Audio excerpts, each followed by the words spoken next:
Eu gostaria de realçar 3 aspectos da apresentação do Joanildo, que é extremamente rica o seu currículo e é sempre um almejar estar com uma pessoa com tanta experiência em pesquisa, em ensino, em extensão e em circulação pelo mundo acadêmico e pelo mundo mesmo.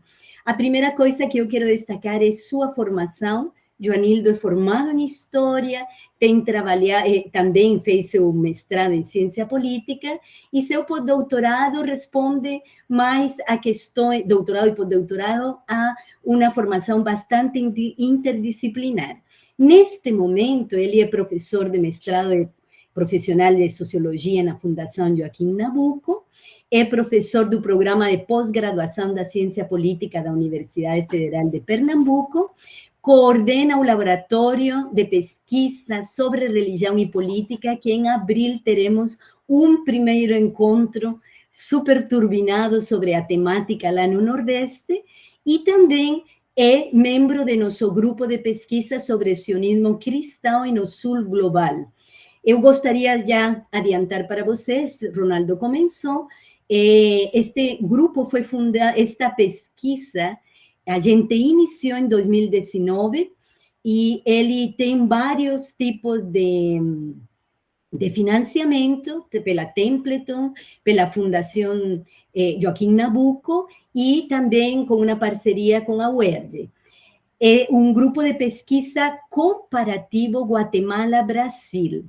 O Guatemala não é porque eu seja guatemalteca, que é muito bom, mas o Guatemala e o Brasil, por terem características muito semelhantes, em algum momento a gente pode conversar sobre isso.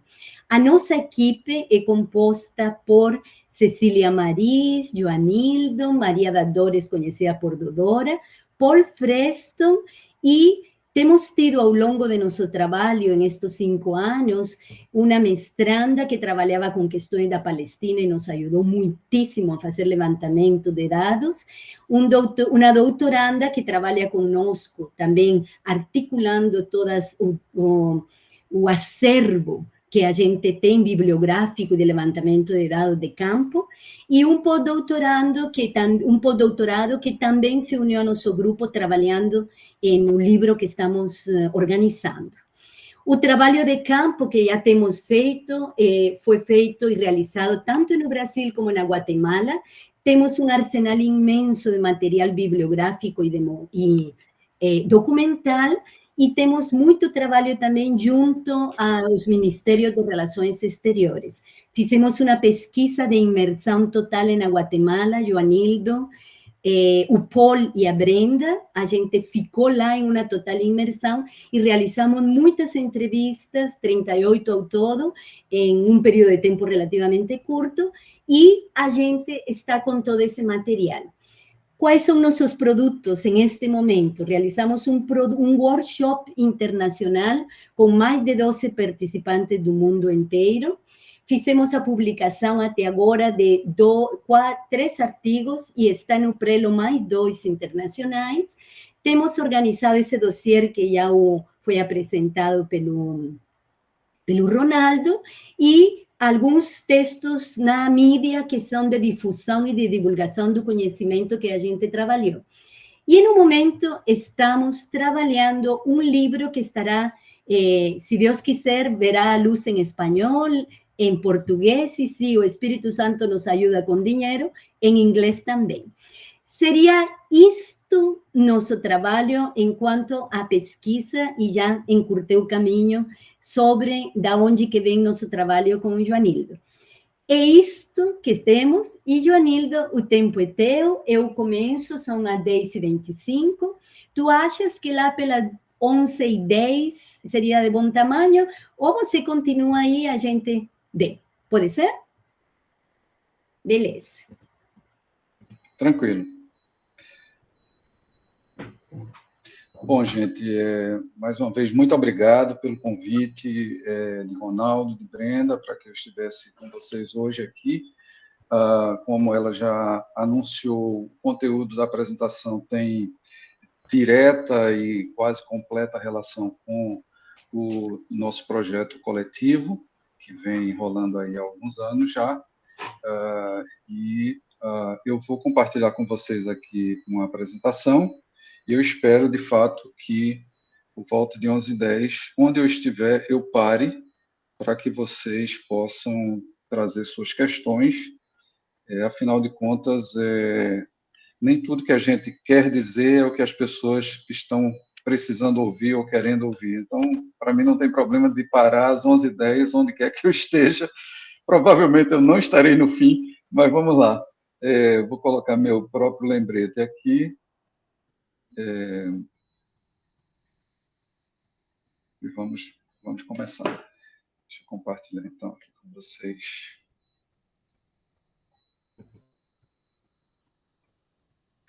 Vou ficar sem vê-los, mas vocês vão poder me ver na sequência.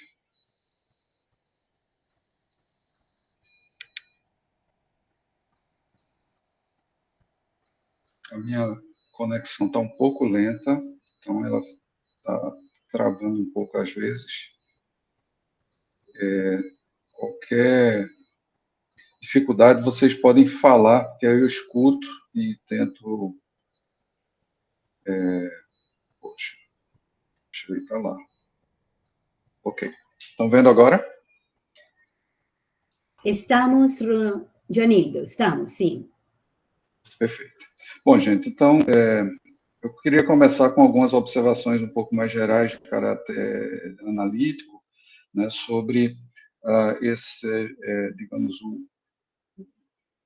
o arcabouço mais amplo dentro do qual a gente trabalha esse tema do sionismo cristão. Essa parte, na verdade, não é uma parte que eu possa dizer que é uma construção do grupo, então eu me responsabilizo por ela, mas, com certeza, o meu entendimento do que vem pela frente é muito emoldurado por essa grade analítica aí. Né? Eu entendo, nessa perspectiva que a gente vai falar, a religião como discurso, né?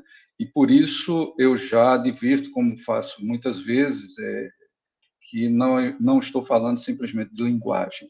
Né? Discurso é uma categoria analítica na qual nós encontramos a coextensividade de processos de produção de sentido e de ação. E o conceito nada tem a ver com o debate filosófico clássico sobre a existência ou não de uma realidade fora do pensamento, nem muito menos com as acusações de que quem fala discurso quer reduzir tudo a uma questão de linguagem. Em segundo lugar, enfocar a religião como discurso reconhece que os processos sociais e as dinâmicas sociais envolvem a criação de uma rede de sentidos na qual nós nos balançamos sobre a incerteza e a infundamentação última do social. E nesse contexto, essa produção de sentido ela foi tradicionalmente capturada pelo conceito de ideologia. Ela tem outras fontes também de elaboração, por exemplo, na psicanálise há toda uma discussão sobre o processo de simbolização que nos constitui como seres humanos, como seres desejantes e como seres de linguagem, né? E mesmo na fenomenologia do século XIX, de um Hegel, talvez também de um Kant antes disso, nós já tenhamos ali uma indicação de que essa relação entre a maneira como nós figuramos o mundo em que nós nos encontramos parte integrante também da realidade desse mundo. Claro, há uma contribuição dos anos 60 muito importante nessa direção, que é o trabalho A Construção Social da Realidade, de Berger e Luckmann, e, mais recentemente, que muito me influenciou, vocês sabem disso, a teoria do discurso político de Ernest Laclau e Chantal Mouffe, e já hoje todo um campo de pesquisa que se define nessa área. Nesse sentido, pensar a ideia de que nós construímos um mundo no qual vivemos, né, que nos torna, ao mesmo tempo, agentes e sujeitos deste mundo, né, num duplo sentido da preposição de, né, nós encontramos essa construção do mundo, ela tem efeitos normalizadores, né, das experiências, digamos, incertas, incompreensíveis, invisíveis até um determinado momento em que elas se tornam e nos chocam, nos fazem estranhar, de naturalização, através da qual, digamos, desenvolvimentos contingentes e particulares se tornam referenciais de verdade, de autoridade, para um conjunto muito mais amplo do que aquele grupo onde esses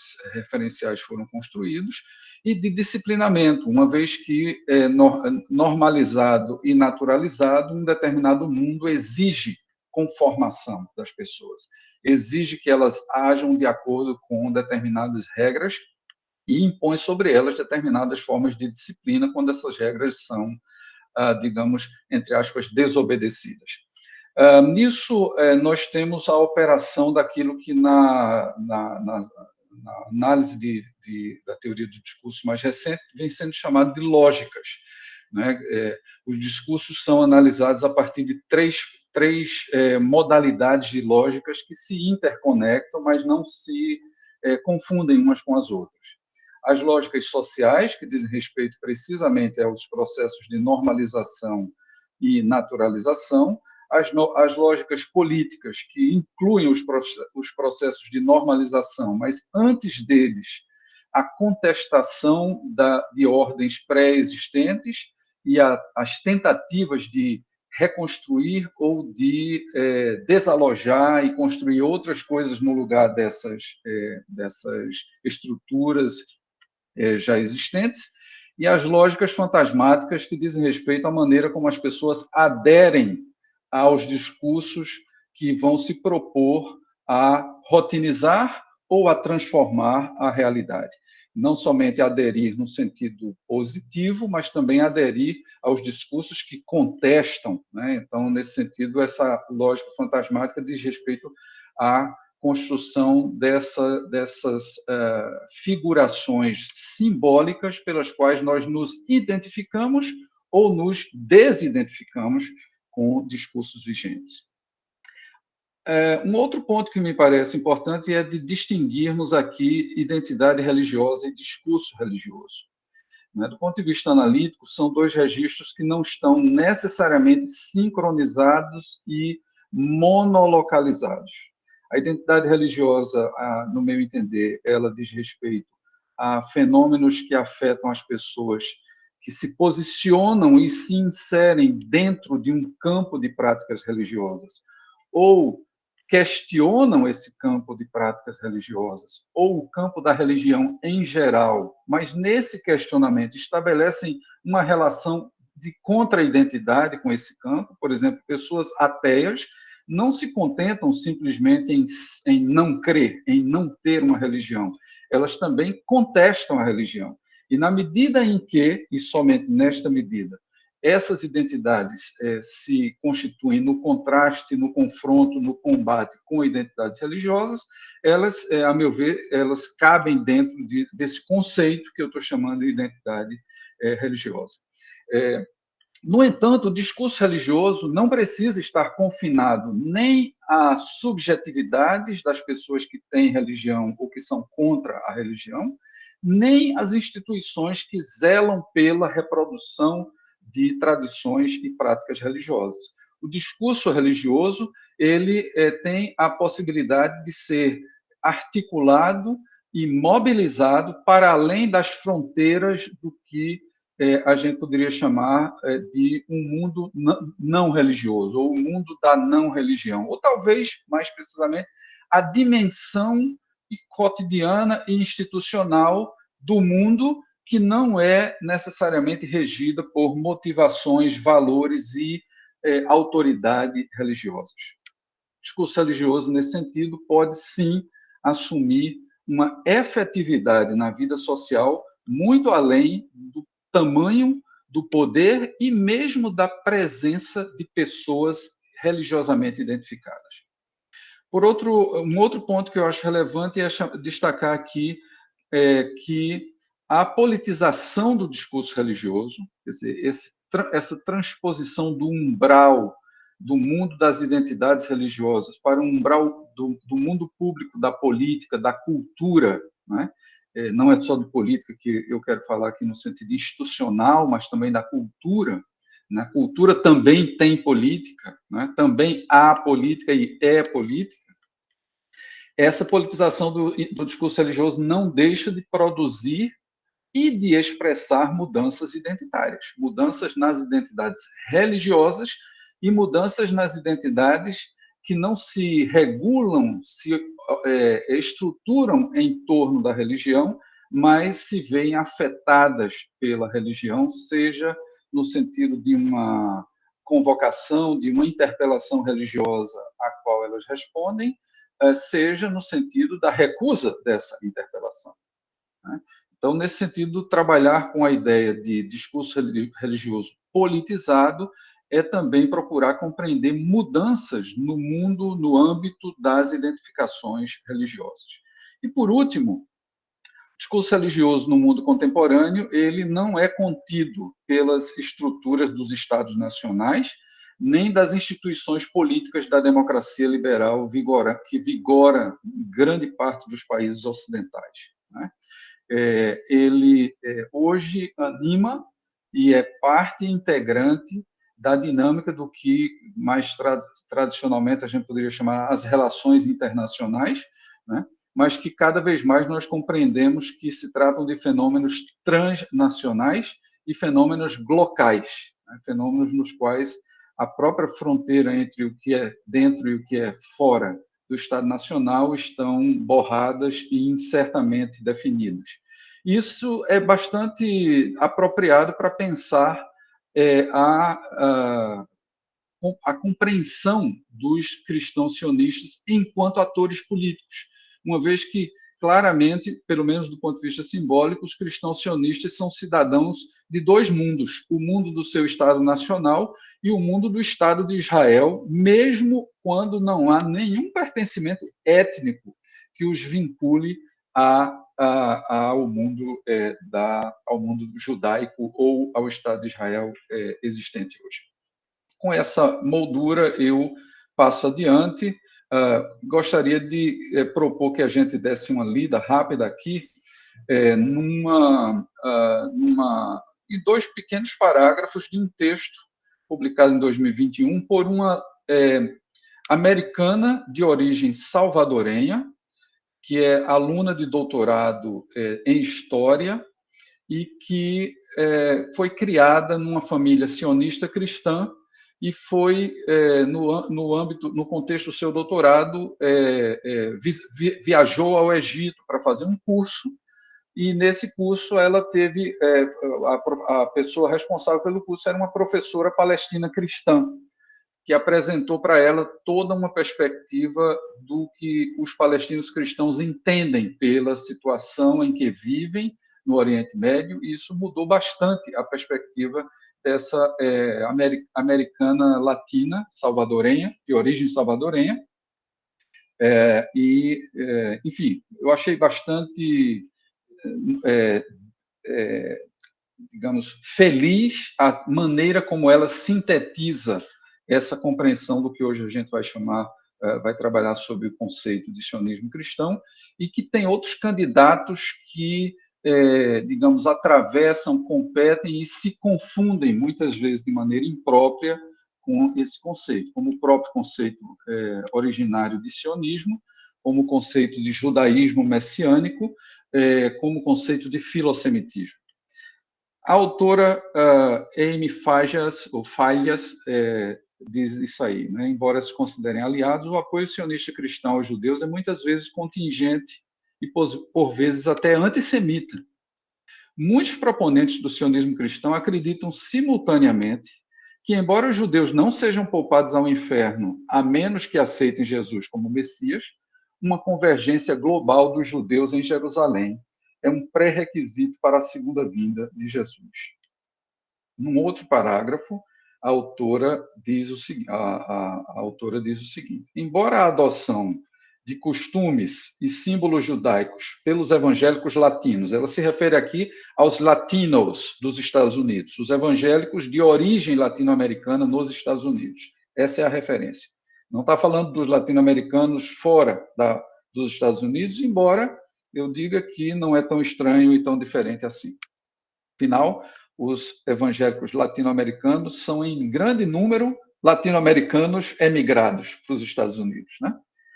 Embora a adoção de costumes e símbolos judaicos pelos evangélicos latinos nem sempre se traduz em apoio ao sionismo cristão, a estética compartilhada e a tendência de equiparar as identidades judaica e israelense contribuem significativamente para a forma como os evangélicos latinos entendem e articulam sua relação religiosa e política com Israel, sionismo, judaísmo e cristianismo.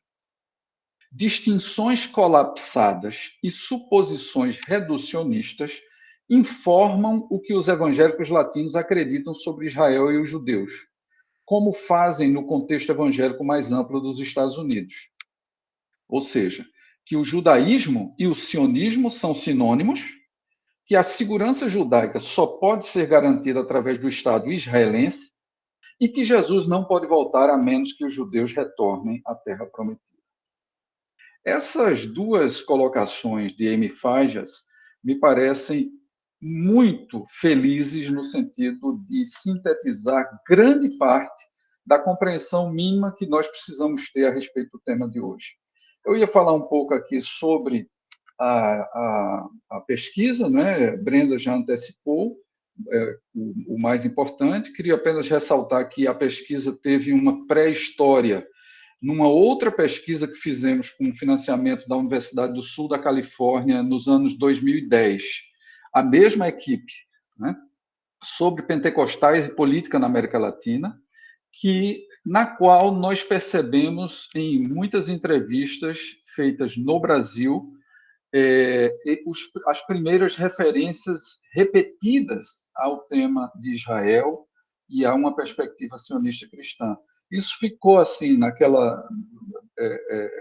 cozinhando, vamos dizer assim, até que em 2020 nós conseguimos novamente nos sentar, a partir de um evento que aconteceu em São Paulo, promovido se não me engano, pela Fundação Konrad Adenauer, com participação de muitos pesquisadores e pesquisadoras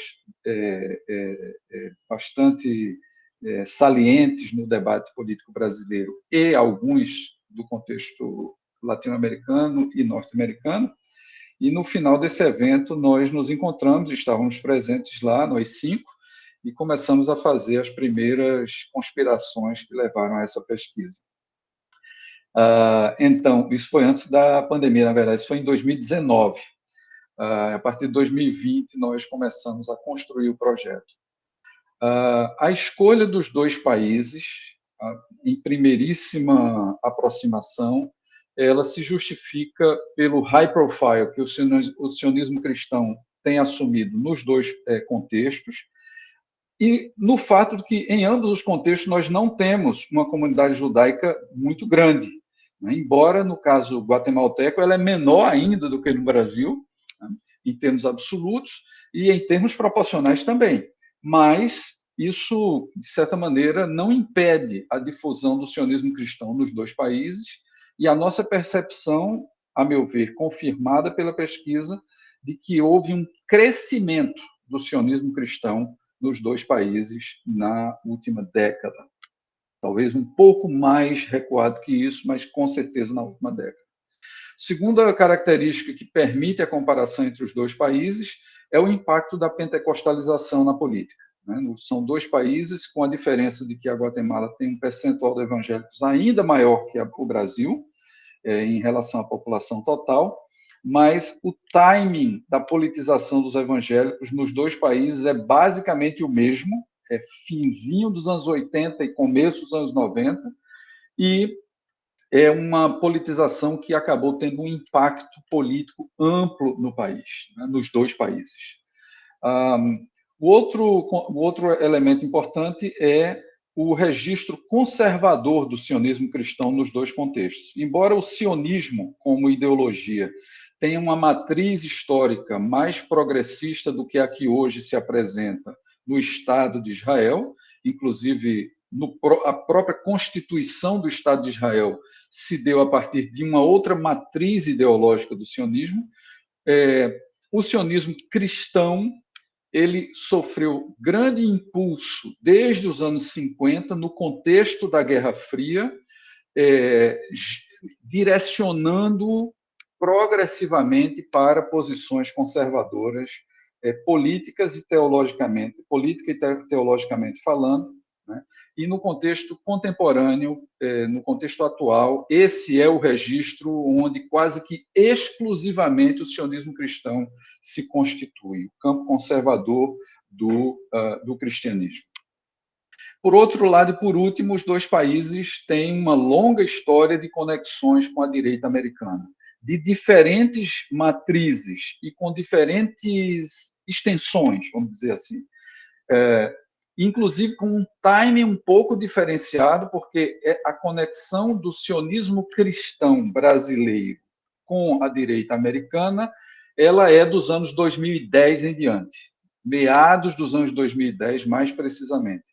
Enquanto que essa conexão do sionismo cristão guatemalteco com a direita americana, ela por exemplo, no sentido genealógico mais direto, ela retroage até o governo de Efraín Ríos Montt, que foi um ditador evangélico na Guatemala ainda nos anos 80. Então, essa conexão, que hoje, nos dois países, é sólida com a direita norte-americana e com a direita cristã norte-americana, ela tem momentos de impulso, de decolagem distintos nos dois países. Mas também nós podemos pensar que, mesmo quando o sionismo cristão nos dois países não era tão prominente, a conexão com a direita americana já existia e com a direita religiosa americana já existia. Bom, feito esse ponto, eu queria ressaltar dois aspectos aqui que me parecem muito importantes a respeito do tema. O sionismo cristão é uma teologia e um ativismo. Tá? Ele não é apenas política e também não é apenas identificação intraeclesial, doutrina religiosa. O sionismo cristão é uma teologia, porque no âmbito das igrejas é primariamente neste registro que as pessoas tomam consciência dos argumentos que se substanciarão no sionismo cristão como ideologia / ativismo. O sionismo cristão na América Latina, por outro lado, ele foi... Sim, por isso eu quero dizer, né, antes de entrar nesse ponto, que, sendo uma teologia, as fontes primárias do sionismo cristão são a Bíblia, né, principalmente o Antigo Testamento, e digamos, a socialização filosemita, que no campo protestante especificamente, e muito mais no campo evangélico, que não é a mesma coisa, remonta, no caso latino-americano, tanto guatemalteco quanto brasileiro, a pelo menos, como eu sugeri antes, os anos 50. Né? De forma que a difusão de uma compreensão filosemita, uma leitura filosemita da Bíblia, ela é de longa data nas igrejas. Né? Não há nenhum estranhamento nas igrejas evangélicas essa aproximação e essa simpatia por Israel. Né? No entanto, embora haja uma matriz teológica liberal, né, principalmente europeia, mas também norte-americana, e, portanto, quando eu digo teologicamente liberal, eu falo de igrejas protestantes não pentecostais, né, e não evangélicas, no sentido do evangelicalismo do mundo anglo-saxão. Embora haja essa proveniência, um dos grandes teólogos do século XX, Karl Barth, um suíço reformado, que deixou uma contribuição importantíssima para o protestantismo e para o ecumenismo da primeira metade do século XX, era um sionista. né? E como ele, outros, né? Os que, digamos, os que difundiram a causa sionista no interior do campo cristão, antes de serem os evangélicos conservadores de hoje, foram protestantes liberais e evangélicos, digamos, mais à esquerda, né? Poderíamos dizer assim. Digamos, entendendo isso de uma maneira um pouco imprecisa. Na América Latina, o sionismo cristão foi capturado pelo evangelicalismo conservador e pelo pentecostalismo, de modo que nas igrejas evangélicas não ecumênicas, não, entre aspas, liberais, que o sionismo cristão mais se difundiu na América Latina. O sionismo cristão sobrepõe o Israel veterotestamentário ao Israel moderno, né? De tal maneira que pensa essas duas figuras em uma continuidade inquebrantável. E, nesse sentido, estabelece também, não nesse sentido, adicionalmente a isso, estabelece uma injunção aos fiéis de abençoar Israel incondicionalmente. Eu coloquei o entre parênteses porque há hoje, sempre houve, mas há hoje também uma corrente no âmbito do sionismo cristão que é capaz de estabelecer uma mínima distância em relação à plena justificação das atitudes, ações e políticas do Estado de Israel. E que procura criar espaço para acolher uma perspectiva de que, primeiro, há cristãos palestinos e, segundo, há espaço para uma solução pacífica de coexistência entre os dois povos. Então, o aí significa que hoje já existe um abençoar Israel mais ou menos condicional. No entanto, o que amplamente prevalece é o apoio incondicional a Israel, tanto mais quanto estamos dentro do mundo pentecostal. O código fundamental da teologia sionística é a ideia de que Israel, o bíblico, né, viveu eternamente em guerra com os seus inimigos e, portanto, a insegurança da existência desse povo requereu um apelo constante a uma aliança com Yahvé para que este povo tivesse a sua vida ou restaurada ou garantida, a sua integridade nacional garantida. E essa leitura é transposta de forma ahistórica para o contexto da recriação do Estado de Israel pós-1948.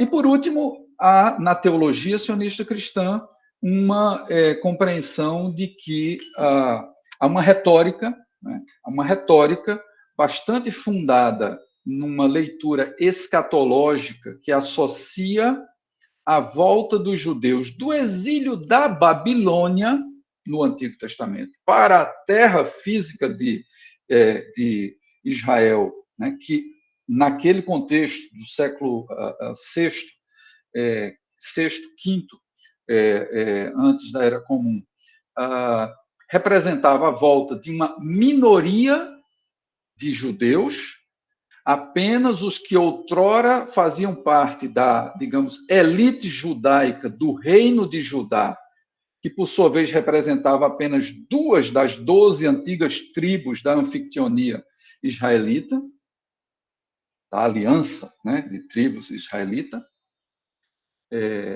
para um território que já não correspondia mais, senão a uma fração do que fora nos tempos atribuídos a Salomão. Do território atribuído a Salomão, né, que é considerado como sendo o território que historicamente Israel tem que ocupar para que a aliança de Javé com o seu povo novamente se materialize. E esse território, incidentalmente, inclui toda a Palestina que nós conhecemos hoje, né? Então, essa retórica e essa hermenêutica bíblica transpõe elementos do Antigo Testamento para a realidade contemporânea e, mais do que isso, inscreve a materialização da política sionista cristã hoje em termos escatológicos, ou seja, ela é uma espécie de signo da aproximação do retorno de Cristo, da instauração do juízo final e da transformação de todas as coisas, segundo uma escatologia tradicional cristã. Só que hoje, essa retórica e hermenêutica escatológica, ela se debate mesmo entre os pentecostais, entre aqueles pentecostais que, historicamente, a entendem num sentido pré-milenista, pré-tribulacionista, ou seja, Jesus Cristo volta depois da recriação do Estado de Israel, mas antes da grande tribulação, para levar os cristãos para o céu e depois voltar com eles para instaurar o milênio, não é? Após o qual, quer dizer, o milênio como reinado de Cristo por 1000 anos com a sua igreja, após o que o juízo final aconteceria. Só que hoje nós temos os neopentecostais, tá? E, em certa medida, os neoconservadores judeus e cristãos, que entendem essa escatologia numa outra direção, né?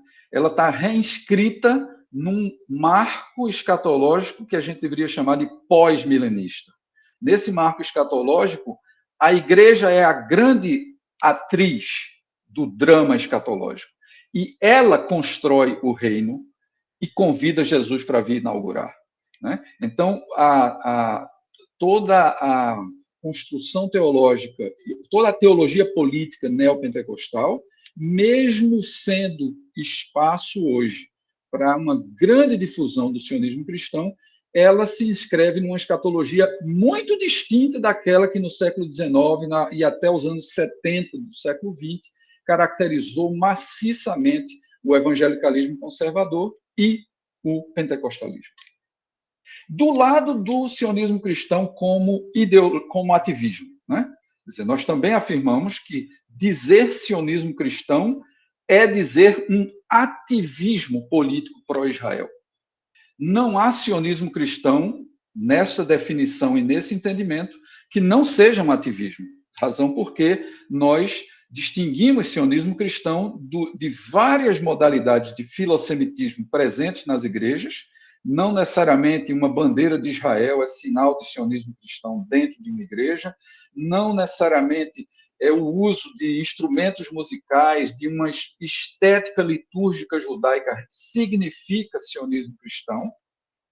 E, por outro lado, também distinguimos o sionismo cristão do judaísmo messiânico, né, que é uma forma híbrida de encontro entre judeus convertidos ao cristianismo por se convencerem de que Jesus é o Messias, e cristãos convertidos a uma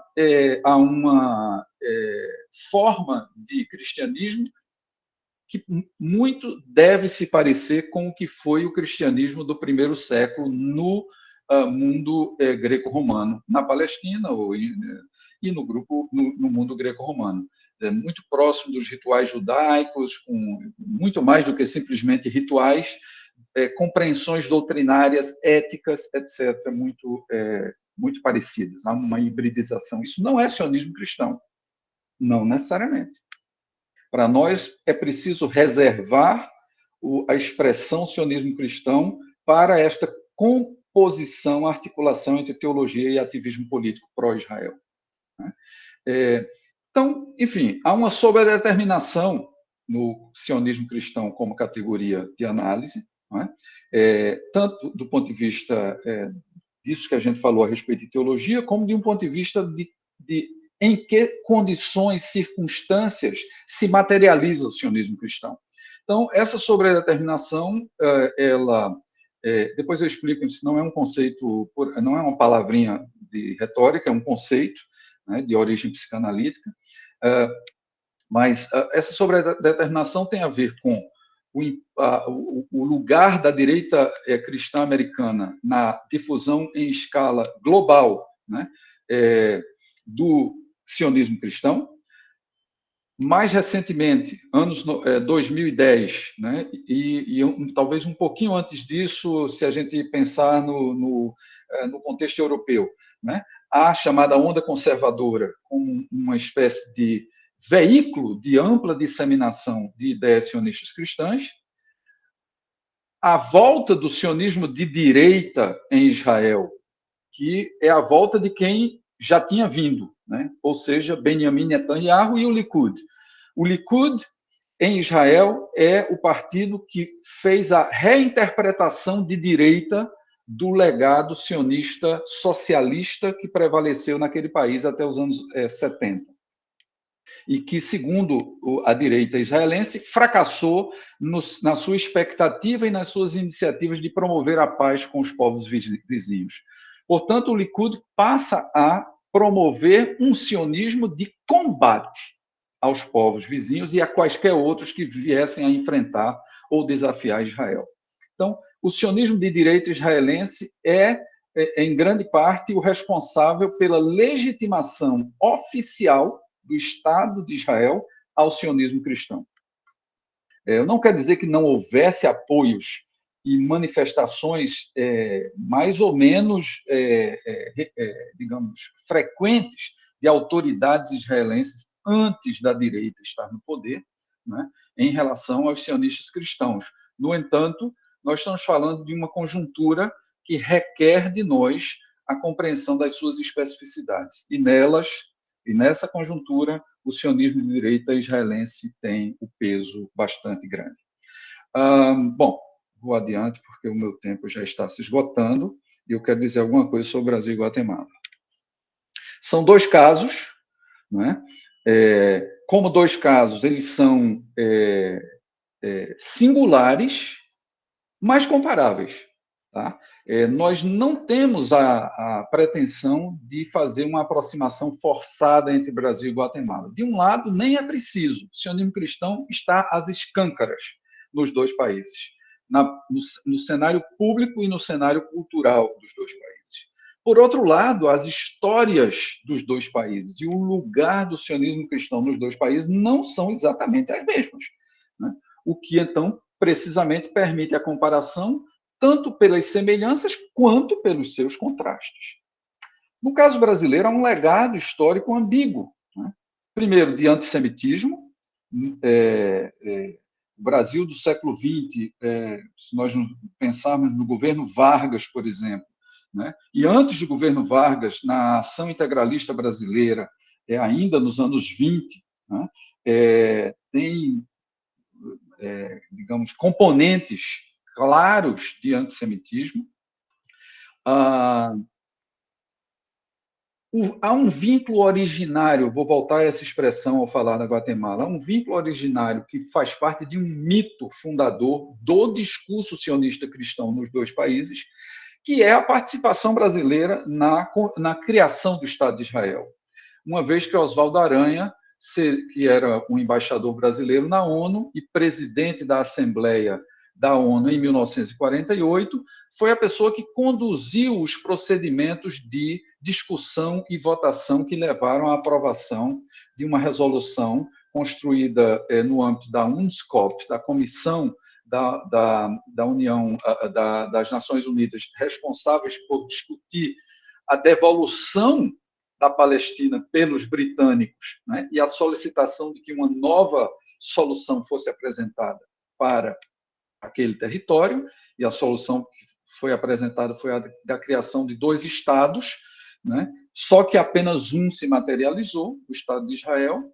Essa decisão foi tomada em 1947, mas aprovada na Assembleia Geral da ONU em 1948. E Oswaldo Aranha era, digamos assim, por acaso, o presidente à época. Ele era um sionista? Sim. Ele foi o cara decisivo para isso? Não. Há uma outra figura, esta sim, decisiva, que está do lado da Guatemala. Mas os sionistas cristãos brasileiros e guatemaltecos invocam este mito fundador, né, para conectar de forma simbólica seus países com essa tradição. Só tenho 1 minuto e 10 aqui, mas vamos lá. E o mainstream do sionismo político no Brasil, de fato, só vem a se dar com a politização evangélica do final dos anos 90 em diante. Tá? Ou seja, já os efeitos da consolidação da politização evangélica na sociedade brasileira, levando a que um elemento a mais do discurso pentecostal venha e evangélico conservador venha a encontrar um espaço público para sua expressão. O Congresso brasileiro e a política externa brasileira têm, historicamente, um quantum de posições pró-palestinas, ou, no mínimo, de uma posição de neutralidade em relação ao conflito Israel-Palestina. Durante o governo Bolsonaro, no entanto, nós temos uma tempestade perfeita, né? Nós temos a consolidação e a materialização de uma política externa sionista no Brasil e de uma forte presença do discurso sionista cristão no parlamento, com repercussões sobre a Comissão de Relações Exteriores do parlamento. Vou pular aqui para Guatemala, né?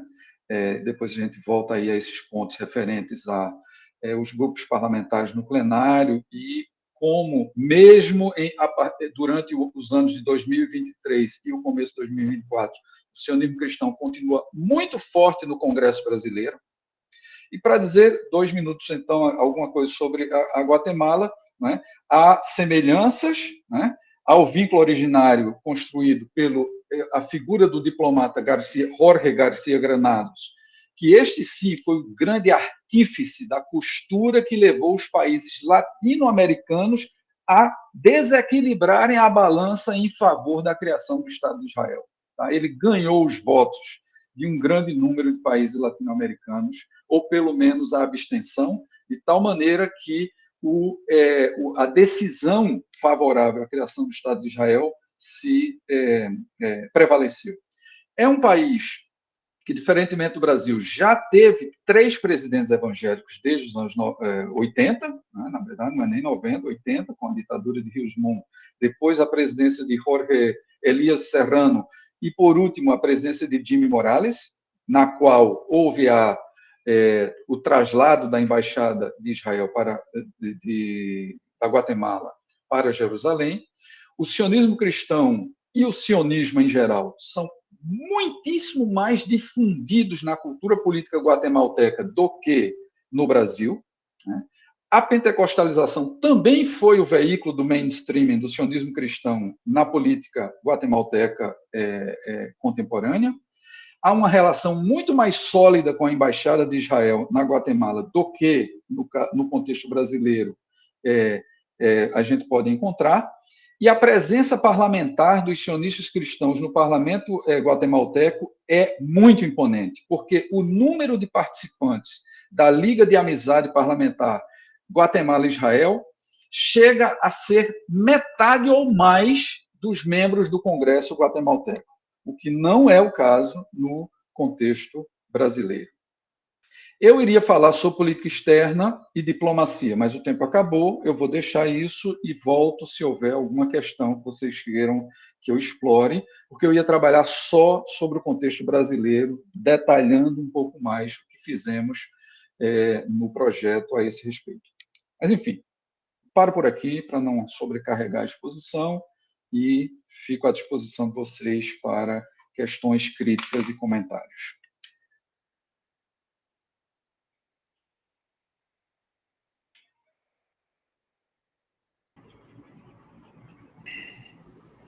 Bom, é uma pena. Assim que eu acho que você tem bastante coisa, eu estou aqui só tomando nota, né? Gostaria mesmo de ouvir o pacote inteiro. Mas vamos lá, então. Mas a gente já tem material aberto aí para discutir, né?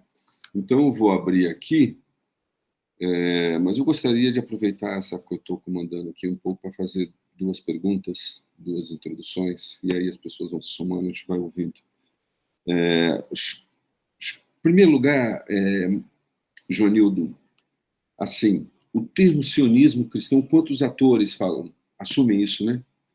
Porque, assim, eu estou vendo essa coisa do nacionalismo cristão nos Estados Unidos. Aí, como é que você identifica? E todos dizem, olha, não é propriamente uma categoria de autoidentificação, né? Aí rege, assim, Deus tem que comandar. Aí os caras fazem survey com uma bateria de questões e identificam, isso aqui é um nacionalismo cristão. Mas a primeira fala de todos é o seguinte, menos da metade sabe o que significa a palavra, né? Mas é um conjunto de ideias. Então, assim, porque mesmo a ideia do sionismo cristão me parece que tem a conjuntura atual, veio um pouco o termo, mas também não era um termo que a gente estava aí prestando atenção nele, sendo usada, né? Então, assim, você falasse um pouquinho isso entre a categoria, né, e a autoidentificação. Né? A segunda coisa que eu acho que é muito importante na tua fala é essa diferença entre filosemitismo com sionismo, né? E aí, no sentido de que a igreja evangélica sempre falou de Israel, né? Bandeira sempre teve. No dia da Bíblia, antes da marcha para Jesus, as bandeiras de Israel já estavam lá, né? Então, essa... E o que dá essa passagem? Aonde que dá essa passagem? Aí você fala da captura, né? Pelo neopentecostalismo, mas esse é um processo fino de demonstração do filosemitismo e sionismo, né? E onde é que dá... Eu gostei muito dessa ideia de sobredeterminação. Em que momento histórico essa coisa conectou, né? Conectou. Então, acho isso realmente bom.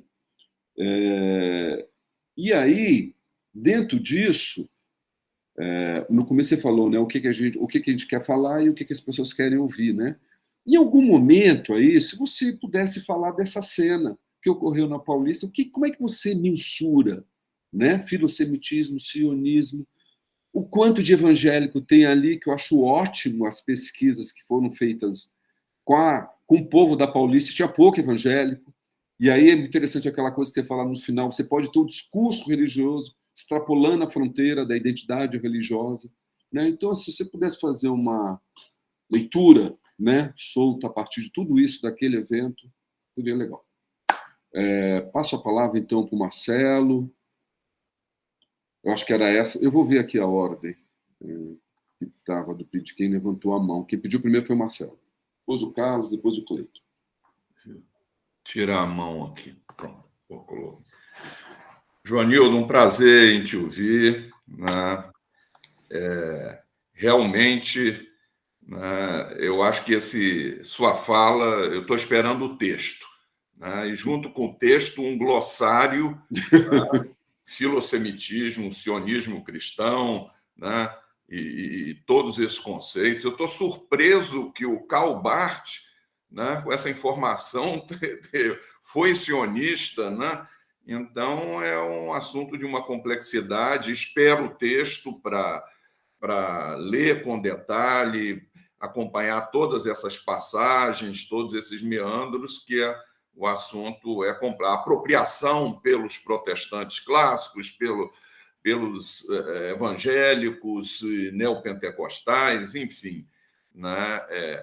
Apenas, só para divertir o pessoal, em caráter anedótico, mas também dizendo um pouco da história dessa aproximação, nos anos 1990, eu fiz parte no ISER do movimento interreligioso e tinha lá, participava o rabino Newton Bonder e, entre outros, um pastor chamado Odalírio, né?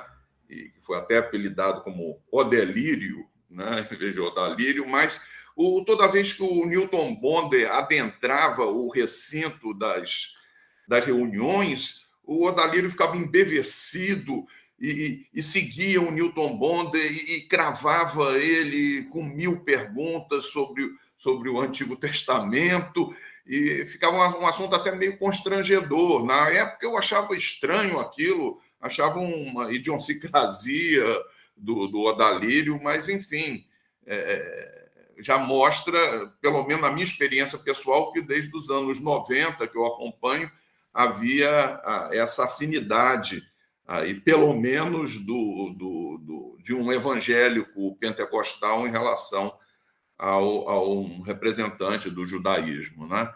Uma outra história que eu queria falar um pouco da pergunta, sobre uma participação minha agora semana passada, eu acho, daqui o Ronaldo e a Brenda assistiram, na TV 247, que seria sobre religião e política, né? E eu fiquei surpreendido pela a gama de perguntas que o jornalista, o Mário Vitor Santos, fez a partir do evento, o Ronaldo tocou, do evento do comício bolsonarista na Paulista, e a conversa de religião e política ficou só nesse assunto, né? Eu tive que me virar, né? Infelizmente, eu não tinha lido o verbete aí, sionismo cristão, que a Brenda, depois ela me cobrou, né? Você não leu o verbete, né? E tive que me virar com todo o estoque de coisas que eu tinha. Depois, não sei, eu acho que eu me saí razoavelmente, né? Mas uma pergunta, Joanildo, que eu repasso para você, eu tentei responder, que eu acho que atravessa, estão falando de outro segmento, um senso comum douto da militância de esquerda, que estava lá nesse programa, no 247, era por que um Cristo, que seria o Messias, né, que veria no final dos tempos, né, se compõe, né, com o judaísmo. Então, o cara me perguntar, mas Cristo não é considerado pelos judeus não um Messias, mas talvez um profeta, alguém importante, e como é que casa isso com a apropriação, pelo menos, desse segmento que vale aqui no Brasil, os evangélicos pentecostais, né? Como é que casa isso, né? Bom, eu queria te repassar um pouco essa pergunta, acho que você já falou em alguma coisa sobre isso. Uma segunda questão, a questão da ordem nessa categoria. Eu também falei nisso. Por que é sionismo cristão? Por que não poderia ser cristianismo sionista, né? Se estamos falando de cristãos, o Ronaldo mesmo falou nacionalismo cristão, de uma apropriação, a ênfase termina sendo o que torna mais... esse conceito talvez não seja um conceito êmico, mas um conceito acadêmico, né? Mas, ou se eles se reivindicam também em serem cristãos sionistas, e por que sionistas cristãos, né? E uma terceira e última coisa para ficar, a gente podia ficar conversando muito sobre isso, mas o Ronaldo, repetindo um pouco o que o Ronaldo disse de uma forma diferente, né? Nesse episódio da Paulista, você tinha 40 e tantos por cento de católicos e 20 e tantos por cento de evangélicos. Não dá para mapear quem levantou a bandeira de Israel, mas fica a pergunta também, nós que trabalhamos o campo religioso como um todo, né? Qual seria, se na pesquisa de vocês está para além disso, né? Mas nas franjas do que vocês estão vendo, né? a influência entre católicos conservadores, né? Se há alguma conversa, a gente até brincou já com um termo, não é apropriado, mas como coisa jocosa, um ecumenismo de direita, né? Essas coisas que vêm se passando e se materializaram no governo Bolsonaro. O Ronaldo tem estudado sobre isso, as articulações entre Opus Dei e grupos, né? Se há alguma contaminação também para o lado do catolicismo. E a última, voltando ao conglomerado ou permanecendo no conglomerado do comício do bolsonarista, na Paulista, se o apoio de uma direita, uma extrema-direita, para além de ser religiosa, ao Estado de Israel, né, você tem outros motivos de afinidades também, geopolíticos, né? Eu me lembro dessas missões, às vezes o Carlos Bolsonaro, sei lá, não sei se a história do Nióbio tem a ver, mas foi lá para... Ou no tempo da Covid também, é como se uma imagem que Israel é super tecnologizada, super modernizada e é de direita. Então, nesse sentido, é um lugar referência para além de sionismos cristãos e adjacências. É isso, tem muita conversa, né? Tem muito. Eu tinha outras, uma pleiade de perguntas, todo mundo, e termino só perguntando: tem um texto aí a caminho? Essa é a quinta pergunta, hein? Só para dizer. Vai lá. Não, pode concluir, Marcelo. Só aviso. Se tem um texto a caminho aí, quando, né? Por onde, né? Para a gente ler detidamente essa complexidade toda. Ok, obrigado, Marcelo. Carlos. Joanido, que bom te ver aqui, que alegria te ouvir, dizer que uma satisfação e também chamar atenção para a atualidade do que você está trazendo, interesse que vai muito além da questão dos estudos da religião, são questões relevantes para se compreender o momento político que nós estamos vivendo. Eu acho que esse conjunto de conceitos, categorias, né, que você aciona e que nos apresenta aqui, se torna uma ferramenta importante, né, para pensar politicamente o momento que nós estamos vivendo. Eu não sei se eu tenho 2 ou 3 perguntas, mas vamos lá, não sei se vão ser 2 ou 3. A minha pergunta primeira vai um pouco, né, no contexto, né, da cena política do 25 de fevereiro. Eu acho que nós estamos ainda bastante impactados, né, por esta grande manifestação bolsonarista. E trazendo uma cena do dia 25. O repórter chega para uma senhora, né, e pergunta à senhora por que está portando a bandeira de Israel. Ela diz, porque Israel é cristão. Aí o repórter, né, um repórter de esquerda, disse, mas Israel não é cristão. Aí ela diz, não, ele é cristão porque ele é anticomunista. Ele é anticomunista. E aí a minha questão é essa, como a questão do comunismo e o anticomunismo, ele se articula com esse discurso sionista. Né?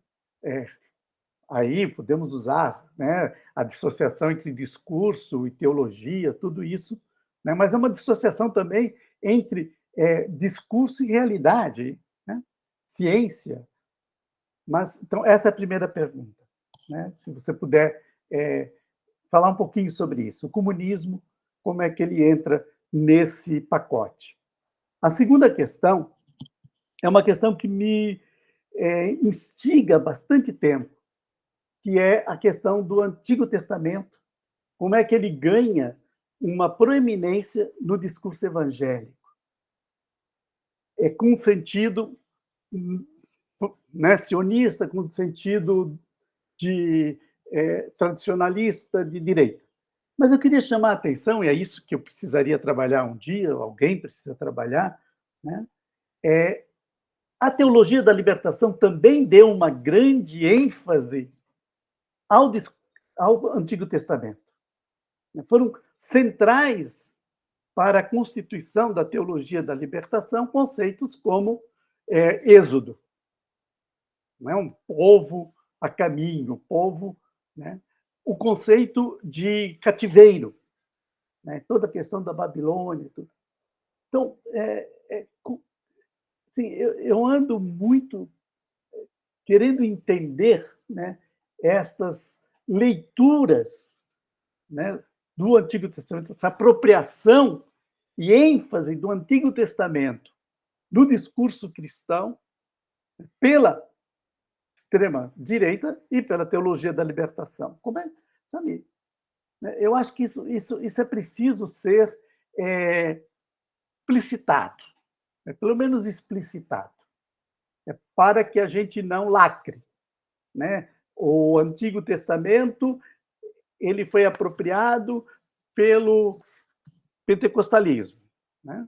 Principalmente o neopentecostalismo. O Novo Testamento E aí eu queria trazer uma outra cena também, né, que eu acho que é mais para dar corpo e carne ao que você estava falando.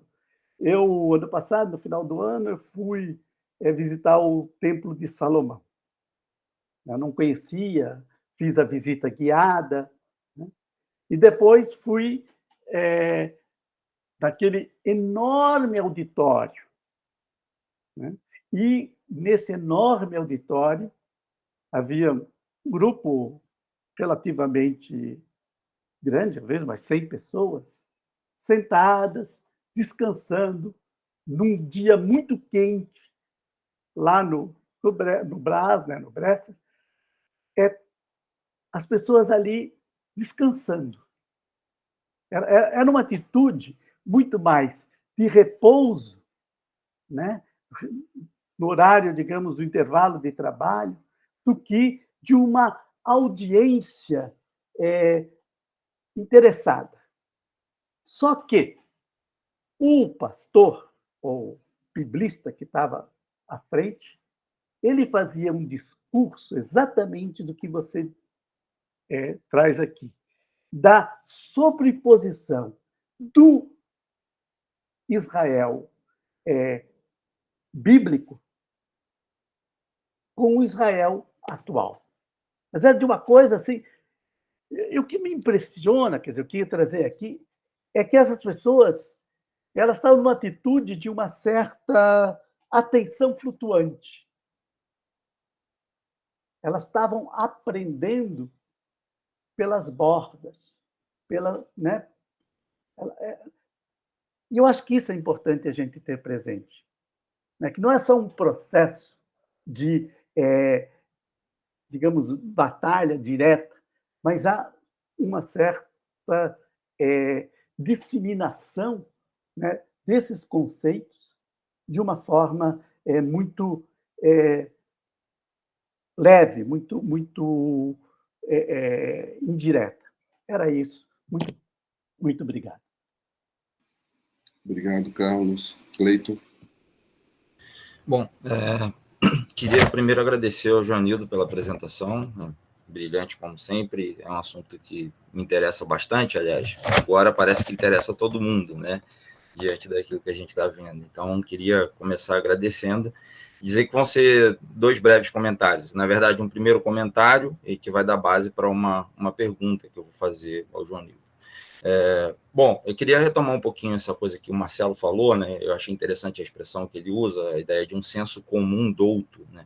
E parece que a coisa está espalhada por aí, essa necessidade de tentar entender o que está acontecendo o tempo todo, de fazer análise de conjuntura, e aí as pessoas são interpeladas a darem opiniões sobre isso, jornalistas e enfim, colegas e etc. E é interessante observar nesse processo esse espanto, né, que o Joanildo falou das pessoas quando verem essa conexão com Israel. Quando pessoas que, sei lá, evangélico, gente que foi criada em igreja, entende isso, por que o espanto? Se a coisa já está flutuando por aí há muito tempo, se eu diria, o terreno para que isso acontecesse já está sendo preparado há muito tempo. Né? E é interessante observar justamente como o teu trabalho, Joanildo, meio que desvela essas bases teológicas e históricas do sionismo cristão, de alguma forma. Assim, pelo menos traz à tona que a coisa não é necessariamente só bandeira de Israel sendo utilizada, empregada na Paulista, ou, sei lá, símbolos judaicos sendo mobilizados em igrejas neopentecostais. Assim. E é interessante porque me parece que há um contraste, né, com algumas falas que aludem o tempo todo, algumas metáforas que são pinçadas em textos bíblicos do Antigo Testamento sem necessariamente terem algumas bases ou coisa parecida. E, ao mesmo tempo, como eu já disse anteriormente, não necessariamente demonstram que esse sionismo cristão não necessariamente tem a ver apenas com a estética dos grupos neopentecostais, que às vezes acabam levando a culpa por tudo, de alguma maneira, né? E demonstra que essas bases teológicas estão fundadas aí, geralmente, igrejas como a Assembleia de Deus, os batistas dispensacionalistas, pré-milenaristas, etc. Bom, por outro lado, nem todos os evangélicos que, fora essa questão do discurso político-religioso, né, mas nem todos os evangélicos que aderem ao sionismo partem de bases teológicas pré-milenaristas e pré-tribulacionistas, dispensacionalistas, né? Então, os presbiterianos, por exemplo, tendem a ser pós-milenaristas, enfim, é uma divergência maior entre os presbiterianos, uma discussão maior em relação a isso. Inclusive, é um ponto de embate nessas disputas teológicas entre reformados e pentecostais ou batistas, fundamentalistas, etc. E aí, a minha pergunta é possível afirmar, então, que esse entrelaçamento, né, essa junção entre teologia e ativismo torna o sionismo cristão uma ferramenta ambivalente, assim, e aí forma isso que se chama de um discurso religioso politizado, e nesse processo desse discurso religioso politizado se suspende as bases teológicas em nome de um certo, para usar os termos que já foram mobilizados aqui, um certo ecumenismo político, né? Com todos os problemas que talvez essa categoria, às vezes, em tom de brincadeira, possa ter. Então, dá para dizer que isso é que torna o sionismo algo ambivalente? É isso, obrigado. Alguém mais gostaria de fazer uma pergunta, um comentário? Eu gostaria de fazer um comentário rápido só. Júlio. Sim. Primeiro queria agradecer o Joanildo pela apresentação maravilhosa, né? E eu vim da teologia, né? Tenho uma graduação em teologia, também, como Marcelo, fiquei espantado ao saber que Karl Barth tinha um pezinho no sionismo. E olha que durante a graduação eu lia muitos textos, né? Então fiquei um pouco espantado. Mas a minha questão vai um pouco naquilo que o Carlos colocou e que o Clayton colocou no final também, né? Essa relação da teologia, propriamente da escatologia, né? Pós-milenarista e tal, e essa identificação que o pentecostalismo tem com o sionismo. Eu trago um pouco da minha experiência, né? Enquanto um batista em Angola, eu lembro que nos cultos, o pastor tinha toda uma pregação do Antigo Testamento, uma identificação com Israel, mas o Israel veterotestamentário, sem necessariamente fazer essa relação com o Israel Estado atual, né? Mas lá para a década lá para os anos 2010, 2009, eu, um jovem cristão evangélico, comecei a ter contato com material via internet, YouTube, Facebook, de pregadores norte-americanos, e muitos deles traduzidos por pregadores brasileiros, trazendo toda uma discussão escatológica dessa relação sionista, né? E isso influenciou muito os jovens. Eu lembro que nós, os jovens, tínhamos um embate com as lideranças da igreja por conta dessas nossas leituras, né? E o que ficou muito patente naquele período eram leituras dos Illuminatis e essa identificação de Israel como o Estado atual de Israel como sendo o relógio de Deus. Eu lembro que essa era a fala clássica. Israel, o relógio de Deus. O que acontece com Israel atual é meio que o termômetro sobre o fim dos tempos, né? Então, tinha toda essa discussão. E a minha pergunta vai nesse sentido, essa relação da escatologia, né, pós-milenarista, milenarista, com essa identificação político-religiosa com o sionismo cristão. Obrigado. Bom, obrigado, Júlio. Se não tiver mais ninguém, eu vou me permitir, Joanildo, uma perguntinha a mais. Tá, vai rapidinho. Companheiro, o Michel Germa veio aqui falar para a gente há 1 ano, 2 atrás, sobre o Israel imaginário. Israel imaginário é uma discussão que apareceu aí muito paralela, junta no tempo com o sionismo cristão. O que você acha do argumento do Germa, enfim, em relação ao que vocês estão fazendo? É isso. A palavra é sua, Roberto. Pode falar o que quiser. Estamos para te ouvir mais. Tá? O que quiser, mas não vou poder responder a todas as perguntas. Já não deu tempo de apresentar tudo que eu tinha pensado, de fato. A gente sempre calcula mal, né? Mas vamos lá, vou tentar juntar algumas coisas aqui. Sionismo cristão, eu me dirijo às pessoas assim, à medida que eu for falando, mas não significa dizer que só elas são as destinatárias. Sionismo cristão, por que isso e não cristianismo sionista, né? Marcelo pergunta. E Ronaldo, de certa maneira, também chama a atenção ao dizer que talvez não é necessariamente uma categoria de autoidentificação. Realmente, não é uma categoria de autoidentificação para muitos desses atores que nós pesquisamos. Tá?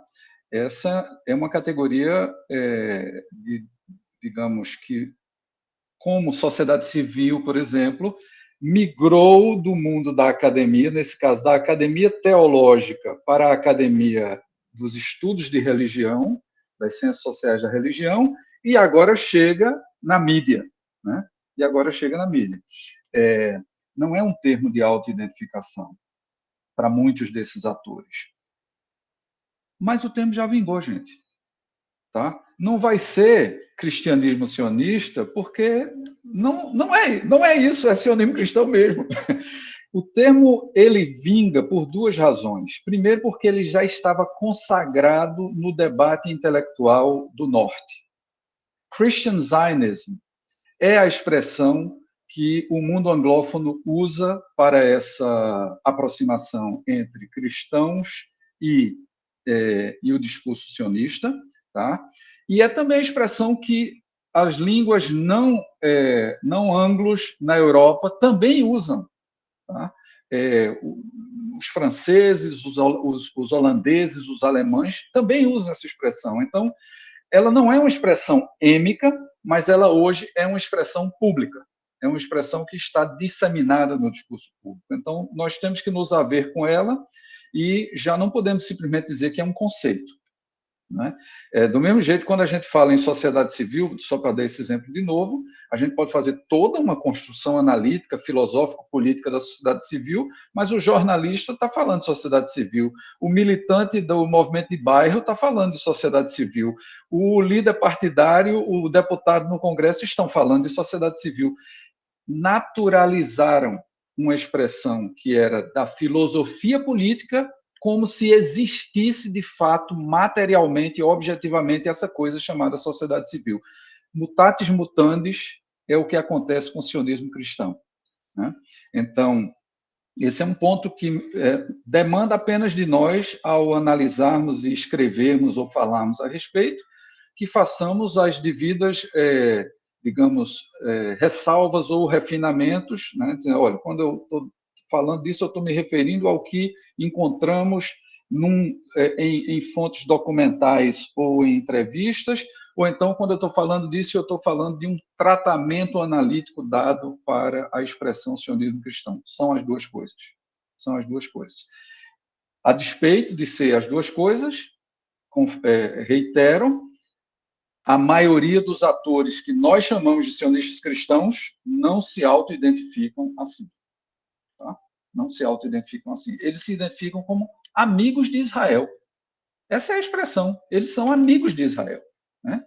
E, claro, ao explicar o porquê são amigos, aí as explicações variam mais, né? Porque vão aparecer aqueles que são instrumentais, admiram Israel por ser um país pequeno que alcançou um nível de sofisticação tecnológica, de poderio bélico, de, enfim, capacidade de sobrevivência em meio a tantas adversidades, etc.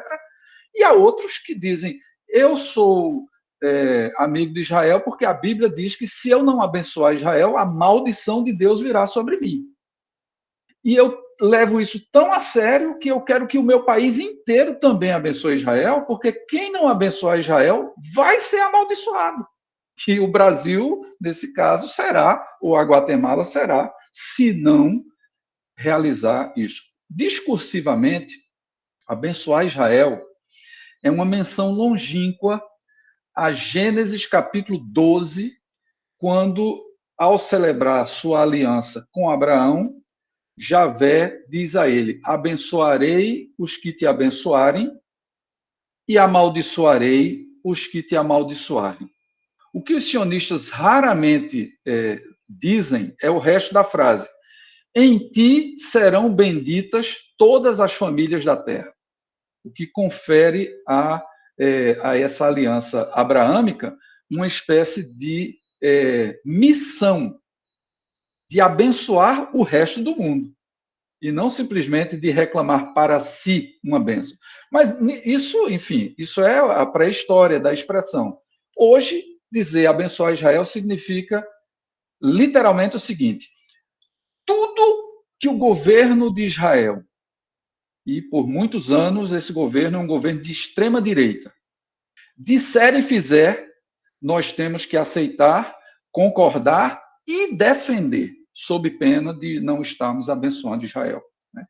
E, em segundo lugar, para aqueles que já estão no espaço público, principalmente na política, o que você puder fazer para promover a causa de Israel no mundo, você tem que fazer. Isso é abençoar Israel. Então, essa é uma injunção que a adesão ao sionismo cristão envolve para todos aqueles que se consideram amigos de Israel. Essa é a expressão êmica. Tá? Essa é a expressão êmica. Bom,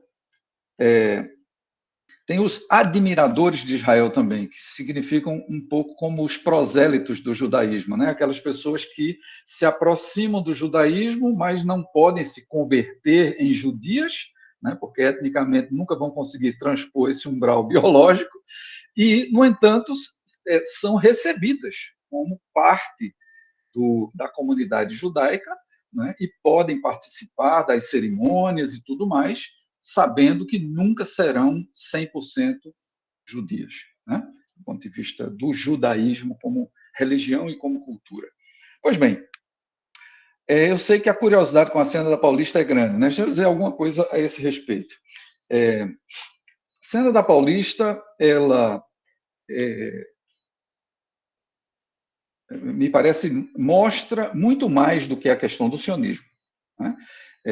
No entanto, porque, veja, desde 2013, nas jornadas de junho, né, e depois nas grandes manifestações pró-impeachment de Dilma, que levam ao golpe e tudo mais, nós já vínhamos nos acostumando a ver as bandeiras de Israel aparecendo em manifestações públicas, né? Portanto, a construção dessa afinidade, né, entre militância política de direita e grupos interessados em promover o sionismo, ela não vem de hoje. E como já foi dito, inclusive, aqui, acho que por Cleiton, nas igrejas, né,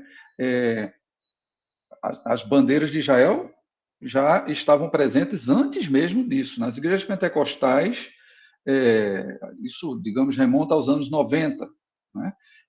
Não antes. De qualquer forma, eu acho que há um limite cronológico aqui, que é o que nos permite insistir na tese do crescimento do sionismo cristão, ou talvez da difusão do sionismo cristão, né? Mas, enfim, a cena da Paulista é uma cena que pode ser lida por muitos ângulos, né?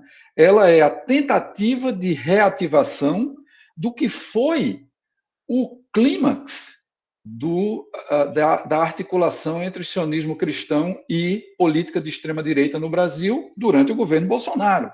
Não à toa ela está associada à figura de Bolsonaro, né?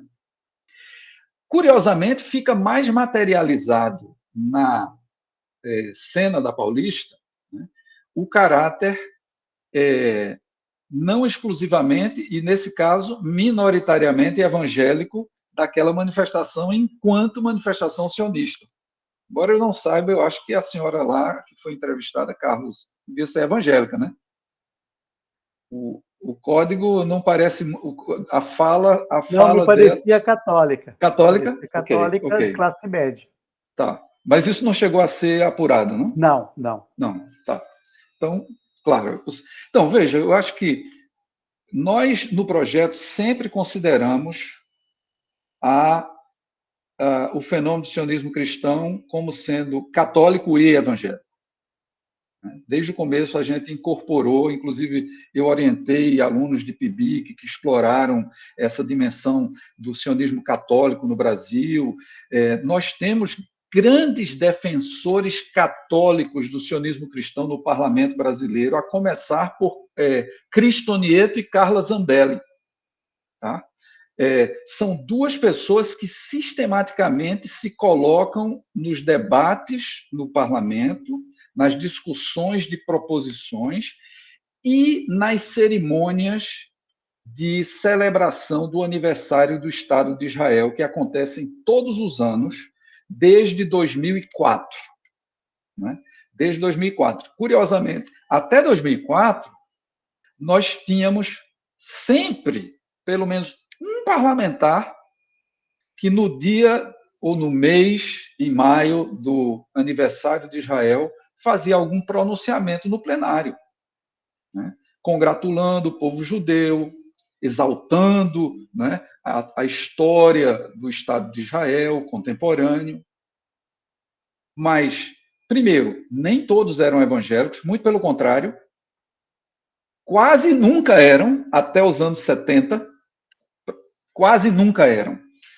Nos anos 80, com o comecinho da bancada evangélica, já ali em 82 e mais ainda em 86, começamos a ver os primeiros parlamentares evangélicos falando em defesa de Israel, mas era em plenário, gente. Não tinha organização. Eram pronunciamentos, digamos, pessoais.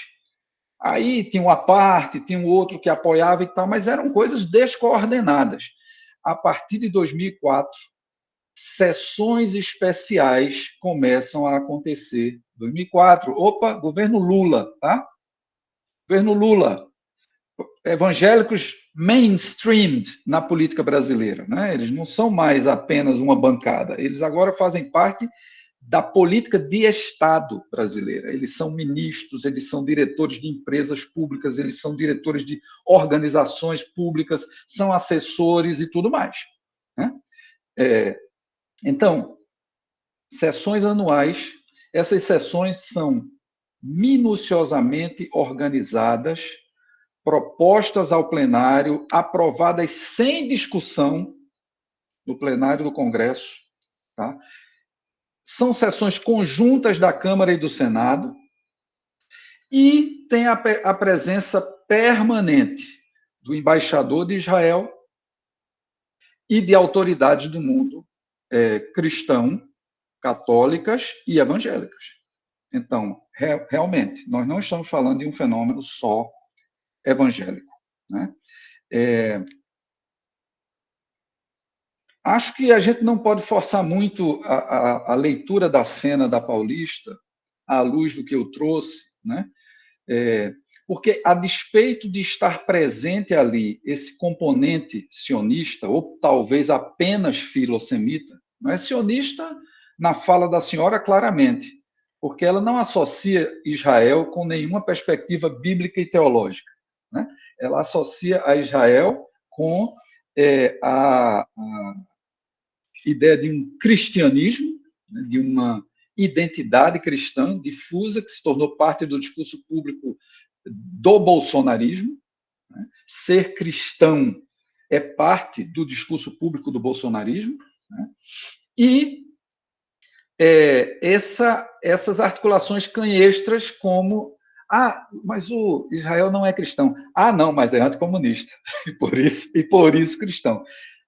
Tudo bem. Temos que retroagir um pouco ao discurso evangélico de direita, que, como eu disse a vocês, não é só brasileiro e não é de hoje, ele remonta a pelo menos os anos, as origens da Guerra Fria, e que se difundiram na América Latina, menos no Brasil, mas também no Brasil, por meio de missionários norte-americanos, não só protestantes, tá? Que já vinham com essa construção articulada de um discurso do discurso manifesto americano transformado numa espécie de teologia política de consumo mais geral, né? Então, essa articulação que soma sionismo com anticomunismo, com a tese de que nós temos que preservar os valores cristãos, ou seja, judaico-cristãos da nossa sociedade. Ela tem uma matriz norte-americana. Ela remete à ideia dos Founding Fathers, que disseram repetidamente que as matrizes, os pilares da República Americana estavam fincados nas escrituras judaico-cristãs. Então, esse é um trabalho clássico da difusão da ideologia, né?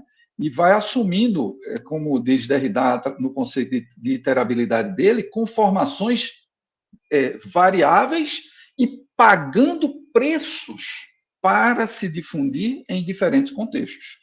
A ideologia força novos contextos na sua reprodução, mas, ao mesmo tempo, ela paga o preço de se sincretizar, se hibridizar nessas novas situações. Então, eu não tenho tempo nem de começar a fazer com vocês essas conexões aí do discurso Guerra Fria, da teologia política Guerra Fria norte-americana na América Latina e no Brasil se conectam com o sionismo cristão de hoje.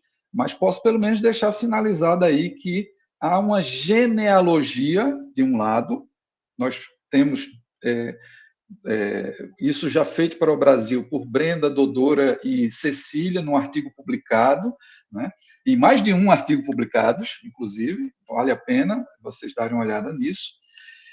Mas, para além de uma genealogia, nós temos uma articulação contemporânea, que é um movimento transnacional, né? Nós temos ícones desse movimento transnacional. A Embaixada Cristã Internacional em Jerusalém. No Brasil, ela tem um embaixador, se chama o apóstolo René Terranova. Tá? Na Guatemala, ela teve um embaixador durante muitos anos, que era o Harold Caballeiros, e hoje é o Fernando Solares, um pastor, líder de uma mega igreja pentecostal e dono de uma cadeia de TV na Guatemala, o Canal 27.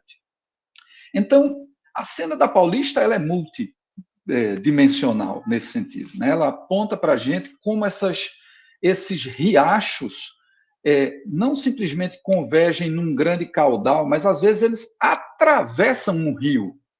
Eles cruzam um rio muito maior, então deixam a água lá no meio do rio, mas continuam lá do outro lado. E a água que sai do outro lado já vai misturada também do que tinha no rio, né? E do que vinha dos outros afluentes aí, riachos. Outra questão assim muito espinhosa é isso, porque afinal, né, judeus e cristãos querem criar essa figura, essa imagem de uma fé convergente que no limite não tem como convergir, né? Nosso entendimento precisará ser um entendimento não racionalista dessa questão.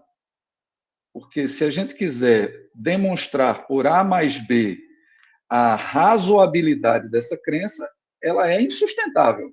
Tá? Mas o fato de uma crença ser insustentável não significa dizer que ela não seja efetiva. E o sionismo cristão é isso, é uma crença insustentável, porém efetiva. Produz seus efeitos, mobiliza as pessoas, gera crença, né? Gera crença. Então, a questão toda é a seguinte: você tem aí o cruzamento de diferentes, tradições numa articulação discursiva comum. Do lado cristão, há uma tensão entre a posição supersessionista da teologia cristã até a Reforma, que significa o seguinte: a igreja substitui Israel como povo de Deus. Com Cristo, Israel não é mais um povo étnico e não é mais confinado a um território. Israel agora é um povo de todos os povos, línguas, tribos e nações, para usar uma expressão lá do Apocalipse. Uma multidão de gente de todos os povos, línguas, tribos e nações. Curiosamente, numa linguagem do primeiro século, né, há categorias que no século XXI fazem muito sentido, tanto do ponto de vista cultural, quanto do ponto de vista religioso, quanto do ponto de vista institucional, de política internacional. Né? Mas vamos lá, não vou entrar nessa brincadeira.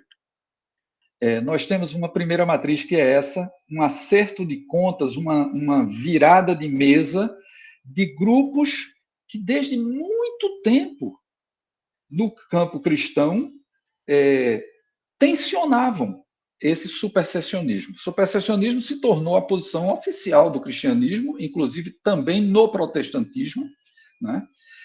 Embora durante o período da Reforma, ou ali pelo século XVI, nós já tivéssemos algumas articulações sionistas também se dando. Ironicamente, José de Anchieta, né, o nosso missionário católico brasileiro do século XVI, era sionista cristão. Claro, isso é um anacronismo, né? Eu estou brincando, né? Mas ele não era um sionista cristão, mas ele tem escritos que podem ser perfeitamente lidos à luz de uma posição sionista cristã hoje. Tá? Então, esses escritos de José de Anchieta estão disponíveis, inclusive, em língua portuguesa, para quem quiser dar uma lida. Né? Tem vários, mas vocês têm uma coletânea que a Penguin Brasil organizou de obras de José de Anchieta, e lá vocês podem encontrar algumas passagens que são bem interessantes a esse respeito. Mas o que eu quero dizer é isso. Há uma tensão que, durante muito tempo, foi muito assimétrica entre o cristianismo que se vê como anti-judaico, né, no sentido teológico dessa palavra, e parte desse cristianismo, inclusive, antissemita, e um cristianismo simpático a Israel, que cresceu em visibilidade a partir do século XVI.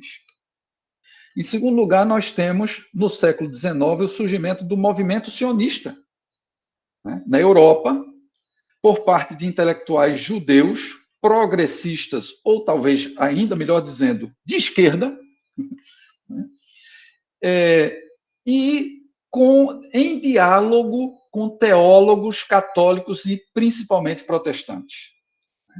Então, na Inglaterra, e esse negócio, inclusive, tem uma correspondência no âmbito da política institucional, pela presença de cristãos protestantes simpáticos à causa sionista no parlamento britânico.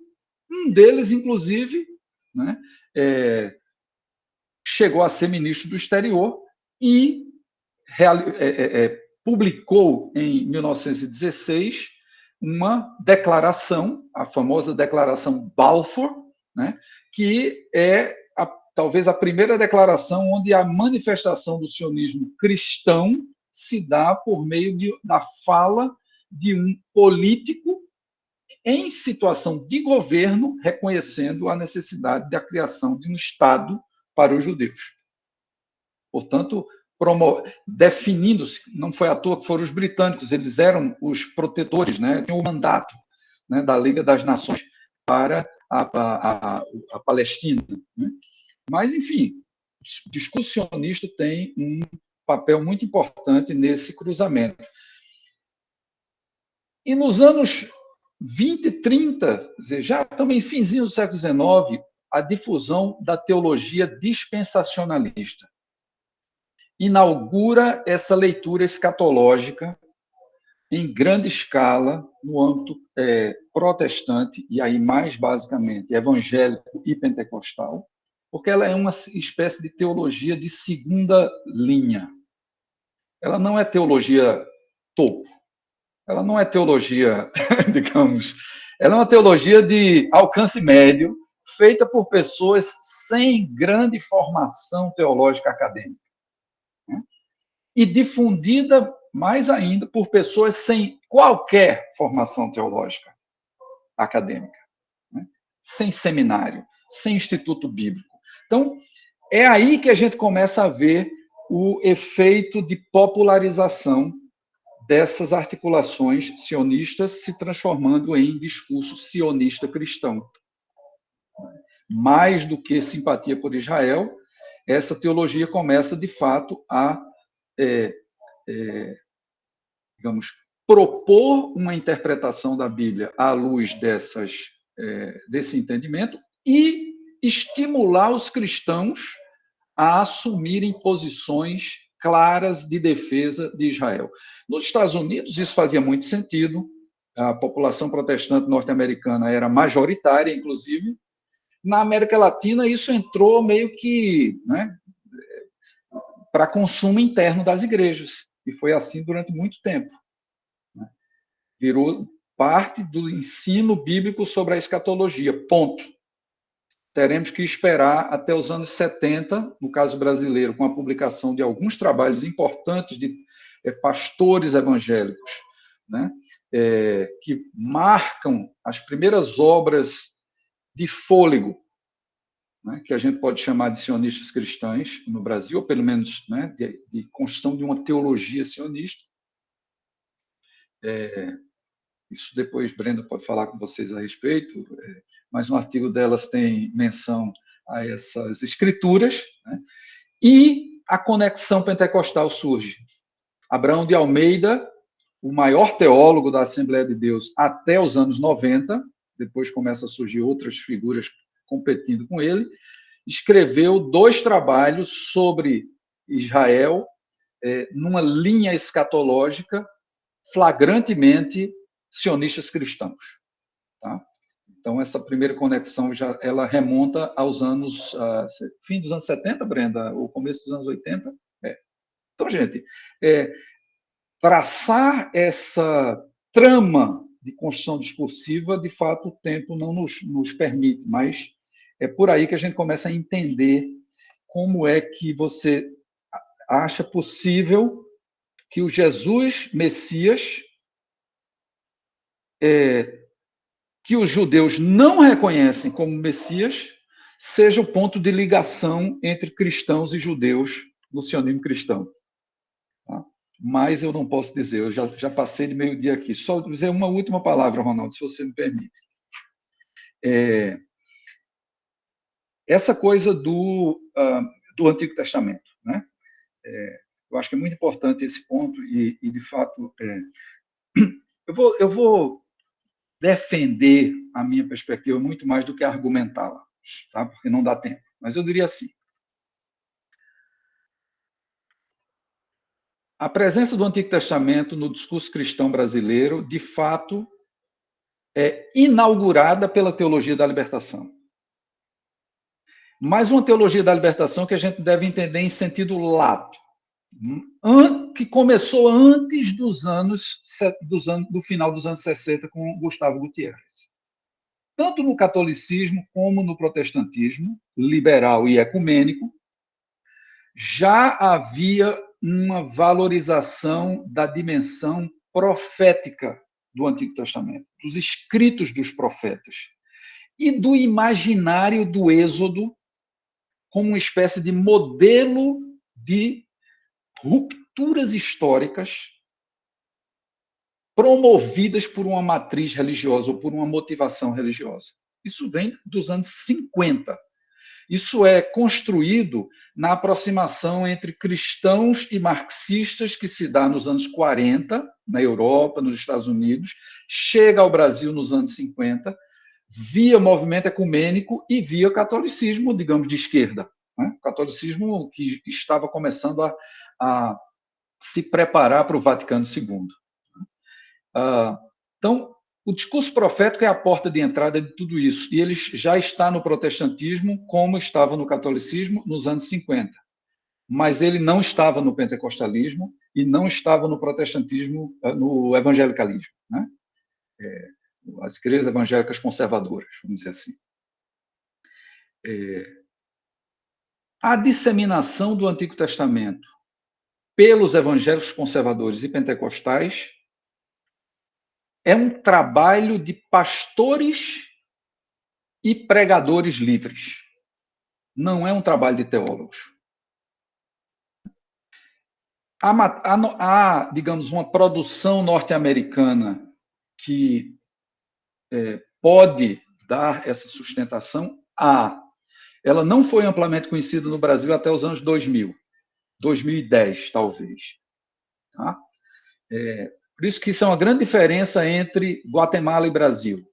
O pentecostalismo brasileiro descobre, entre aspas, a teologia pentecostal norte-americana nos anos 2000, depois de mais de 20 anos de experiência singular, autônoma, de tentativa e erro de desenvolver sua teologia política.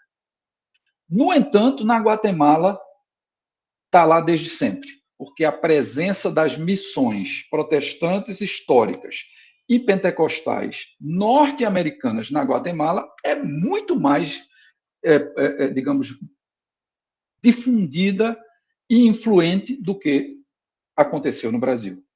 Tá? Mas, então, é um discurso leigo, é um discurso que vai buscar no Antigo Testamento os modelos de política religiosa. Então, ele não encontra o Êxodo, né? Porque o Êxodo é a libertação do povo de Deus do Egito. Ele fala do Êxodo, mas ele não encontra no Êxodo o que a teologia da libertação encontrou. Ele encontra Moisés. Tá? Ele encontra Moisés, a liderança, assim, em contato teofânico com o divino o tempo inteiro, né? Capaz de agir conforme a palavra de Deus definia.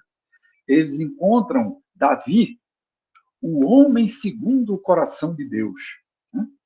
Que é uma expressão bíblica, né? O homem segundo o coração de Deus. Não importa as merdas que Davi fez, né? Mas para essas pessoas é isso. Davi é o grande modelo do estadista. Encontra Salomão, né? Ignoram os reis. Depois de Salomão, não tem nada nessa teologia sionista que aproveite o legado bíblico. Tá? Então, e encontra, de uma maneira canhestra, a ideia de uma institucionalidade política e cultural infundidas com os valores de uma aliança religiosa. Essa é a grande utopia pentecostal. Que o Brasil inteiro faça uma aliança com Deus e se torne um país cristão no pleno sentido dessa palavra, da identidade religiosa às instituições políticas e públicas existentes. Então, há uma disputa pelo Antigo Testamento. Né? A outra questão aí é que, se compararmos o Antigo com o Novo Testamento, na leitura leiga dos pentecostais, Jesus foi só religioso. Nada do que Jesus disse tem muita coisa a aproveitar politicamente. E a sua recusa de ser o Messias guerreiro da teologia pós-exílica judaica mostra que Jesus não queria muito essa coisa de participação política. Deixou isso para quem viesse depois. Né? Então, o Novo Testamento não tem muita, nessa perspectiva, não tem muito modelo para oferecer. Tá? A não ser o de obedecer às autoridades porque elas foram constituídas por Deus e legitimar a violência do Estado porque Deus castiga através do Estado os malfeitores e os criminosos. Né?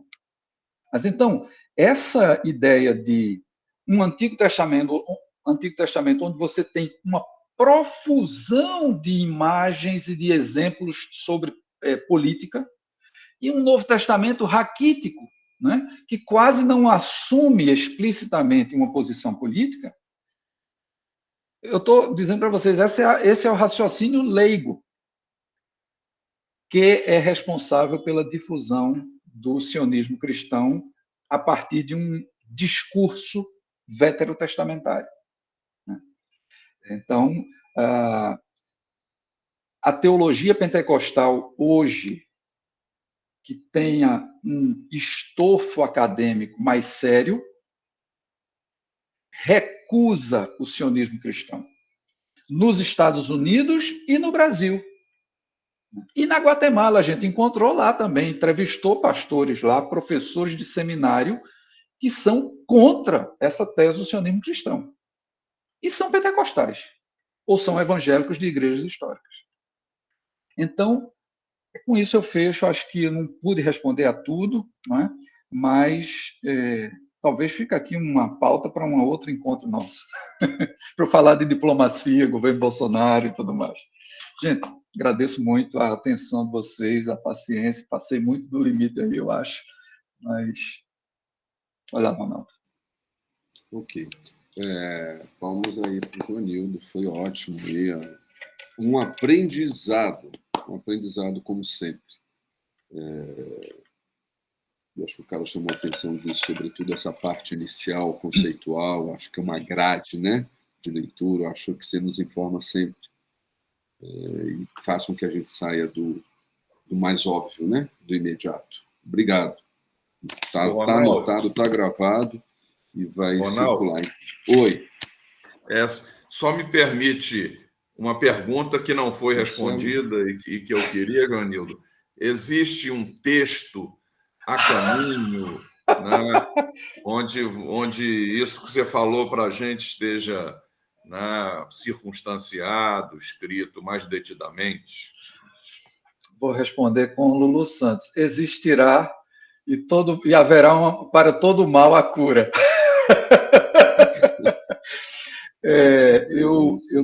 A gente está trabalhando no livro final do projeto, mas eu vou dar uma forma escrita para isso, que foi uma apresentação oral, na verdade, para vocês. Eu não tenho ainda o texto, né, escrito sobre isso, mas tenho agora todas as notas e poderei incluir referências, citações de algumas coisas mais ilustrativas.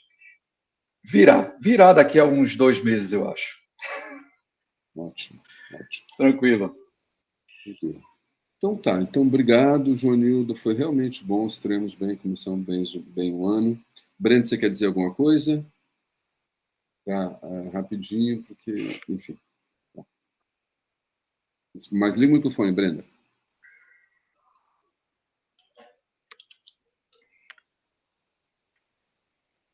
Gostaria de compartilhar com vocês este layout que eu coloquei aí.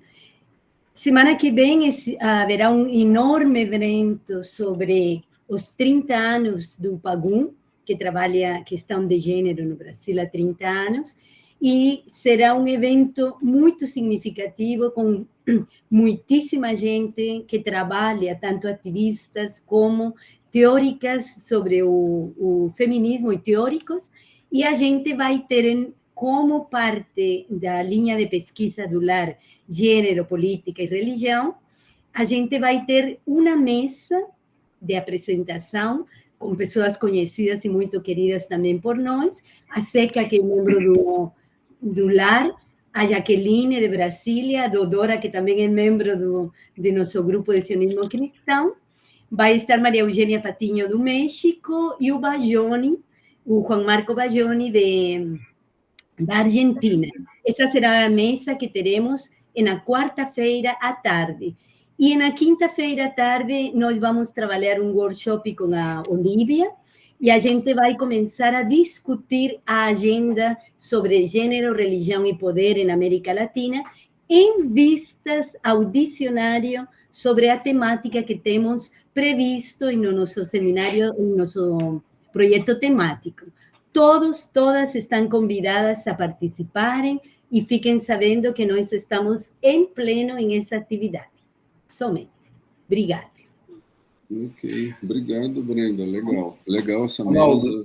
Oi. Ronaldo, eu só deixei no chat aí para as pessoas o link da página do evento, do LABERP, né, estimulando vocês a participarem. O evento será híbrido, então quem não puder ir via Recife não tem problema, poderá participar do evento virtualmente, de 10 a 12 de abril. Quer falar o que é, Joanildo? Porque eu acho que o povo não sabe. Quer falar do evento? O LABERP é o grupo de pesquisa que eu coordeno, né, na Fundagem Universidade Federal de Pernambuco, e a gente, junto com 2 outros grupos de pesquisa e uma ONG, estamos promovendo esse evento em Recife, um evento em formato híbrido, de 10 a 12 de abril, que tem como tema entre parênteses, invenções. O que significa pensar a religião hoje? Essa é uma pergunta. E a gente vai ter 2 mesas, uma mesa com Cristina Vital e Carli Machado, tendo como debatedora Paula Montero, discutindo o tema do evento. Teremos uma mesa de encerramento com a presença dos líderes dos 3 grupos de pesquisa e da ONG. Os grupos são, além do LABERP, o grupo de pesquisa Discurso, Subjetividade e Educação, da Universidade Federal de Pernambuco, e o Observatório de Crenças, Religiosidades e Emoções da Antropologia da Universidade Federal Roberta Campos. Gustavo Gilson Oliveira, do Grupo de Educação, e Roberta Campos, da Antropologia da Federal UOCRE. E o SOS Corpo, que é uma entidade feminista conhecida nacionalmente e também é parceira nossa nesse evento. Além disso, teremos 6 GTs, um GT sobre religião e cultura, um GT sobre religião e política, um GT sobre religião, gênero e sexualidade, um GT sobre religião e metodologias no estudo da religião e um GT sobre religião e educação. Tá? Teremos também, mas aí só para quem estiver presente, a exibição de um documentário sobre fé e mudança climática, produzido pelo Pedro Carcerere, que é um mineiro ligado ao FJF, e teremos uma apresentação musical de um grupo de compositores regionais cristãos, aqui chamado Coletivo Candeeiro, que experimenta com ritmos regionais e letras de música que não sejam só o estilo de música de igreja. Eles toparam participar e fazer uma apresentação na abertura do evento. A gente está muito curioso de receber esse grupo também. Ronaldo, sim, e esquecendo, os GTs vão ter uma primeira sessão especial que a gente está chamando de colóquios.